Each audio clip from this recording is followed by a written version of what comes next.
Carbolic অ্যাসিডের সাপের বিরুদ্ধে কোনো প্রমাণিত কার্যকারিতা নেই। এটা আমাদের দীর্ঘদিনের বিশ্বাসের থেকে আমরা এই কাজটি করে থাকি। তবে এই ব্যাপারটা আসলে না করাই ভালো, কেননা সবার বাড়িতে বাচ্চা কাচ্চা রয়েছে। কার্বলিক অ্যাসিড একটি করোসিভ, এটা চামড়া একেবারে পুড়িয়ে না দিলেও কিছুটা ক্ষতি করে থাকে।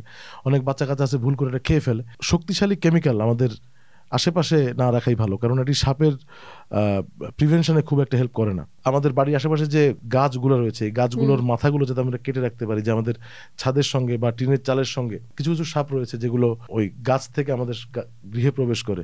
তো এই কানেকশনটাকে ব্রেক করা, এটা একটা আমাদের লক্ষ্য হতে পারে। আর হচ্ছে যে আমাদের আশেপাশের পরিষ্কার পরিচ্ছন্নতাটা মেনটেন করা, কেননা শুধুমাত্র ইঁদুর নয়, আমাদের অনেক সাপ রয়েছে যেগুলো ছোট ছোট পোকামাকড় বা আমাদের বাসায় যে টিকটিকিগুলো পাওয়া যায়, এগুলো তারা খেতে পছন্দ করে। সো এইসব কীটপতঙ্গ যাতে আমাদের বাসায় বেশি না থাকে, এই জন্য পরিষ্কার পরিচ্ছন্নতাটা আমরা মেনটেন করতে পারি।